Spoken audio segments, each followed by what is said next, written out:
नमस्कार दोस्तों, मैं हूं राखी गुप्ता। मेरे YouTube चैनल कृष्णा एजुकेशन पर आप सभी का स्वागत है। और आज मैं आपके लिए लेकर आई हूं रिइंफोर्समेंट थ्योरी के बारे में कुछ इंपॉर्टेंट पॉइंट्स, जिसमें इसमें हम देखेंगे जो महत्वपूर्ण प्रश्न अक्सर इस थ्योरी से पूछे जाते हैं, उसी से रिलेटेड हम कुछ बिंदुओं पर चर्चा करेंगे। तो सबसे पहले देखते हैं कि थ्योरी दी किसने है। ये जो थ्योरी है रिइंफोर्समेंट थ्योरी, ये क्लार्क लॉर्ड हल ने दी है। इसका इन्होंने जो अपना एक्सपेरिमेंट किया था वो मंकी पर किया था। इस थ्योरी को ड्राइव डिडक्शन थ्योरी या सिस्टमेटिक बिहेवियर थ्योरी के नाम से भी जाना जाता है। इस थ्योरी के थ्रू जो हल ने कोशिश की थी, उन्होंने कहा था कि व्यवहार और लर्निंग को उन्होंने ड्राइव रिडक्शन के थ्रू बताने का प्रयास किया था। एक छोटा सा ओवरव्यू देख लेते हैं रिइंफोर्समेंट थ्योरी का कि ये काम किस तरीके से करती है, यानी किस तरीके से उन्होंने अपनी थ्योरी में को एक्सप्लेन करने का प्रयास किया है।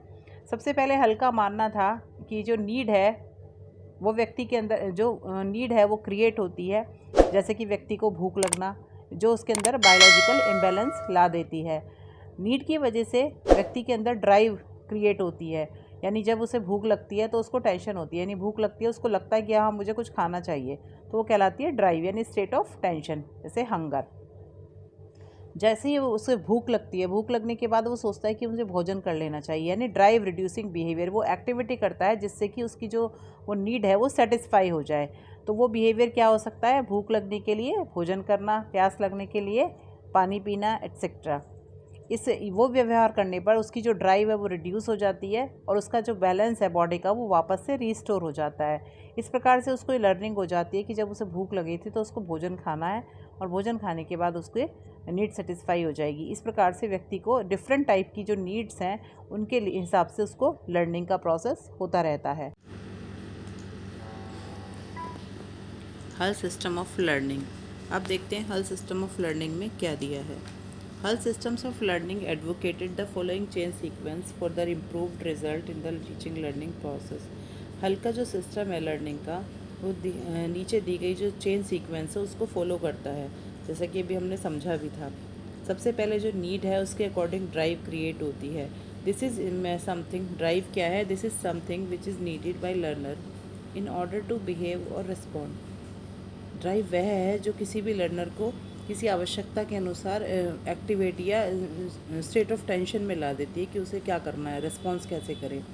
दूसरा है cue, there must be something to which the learner must respond. ऐसी सिचुएशन जिसके प्रति लर्नर को रिस्पॉन्ड करना होता है।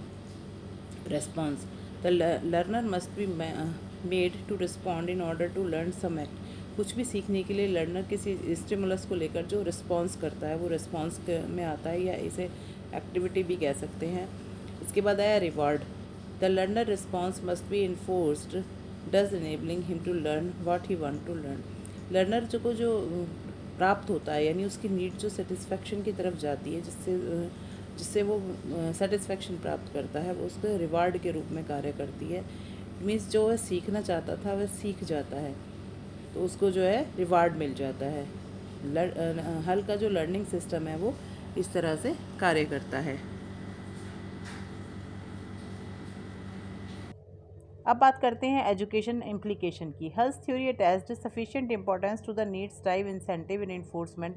हल की जो थ्योरी है वो विशेष रूप से नीड्स को लेकर, ड्राइव, इंसेंटिव और रिइंफोर्समेंट को, एडिक्वेट मोटिवेशन, इन सभी चीज़ों को लेकर टीचिंग लर्निंग प्रोसेस में काम करती है। क्योंकि जब व्यक्ति के सामने उस सिचुएशन क्रिएट होती है, एक आवश्यकता जागृत होती है कि उसे ये करना है, वो उसको स्टेट ऑफ टेंशन में लाता है।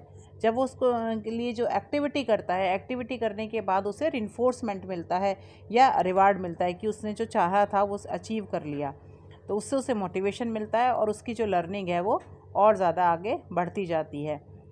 दूसरा आ जाता है Hull's theory try to extend the concept of reinforcement. इन्होंने जो रिइंफोर्समेंट का कंसेप्ट था उसमें इन्होंने ये कहा कि केवल रिइंफोर्समेंट व्यक्ति को रिवार्ड या सेटिस्फेक्शन से ही प्राप्त नहीं होता, बल्कि उसकी जो नीड है अगर उसको रिड्यूस कर दिया जाए तो भी व्यक्ति जो है रिइंफोर्समेंट प्राप्त हो जाता है, वो भी एक रिवार्ड की तरह ही काम करता है। Hull's theory laid great emphasis on the formation of good habits as a mean of learning of desirable behaviour. Hull की जो थ्योरी है इसका विशेष जो एम्फेसिस है वो अच्छी आदतों की फॉर्मेशन के लिए है। किसी भी व्यक्ति के अंदर अच्छी आदतें डेवलप करने के लिए इस थ्योरी का प्रयोग लर्निंग में किया जाता है।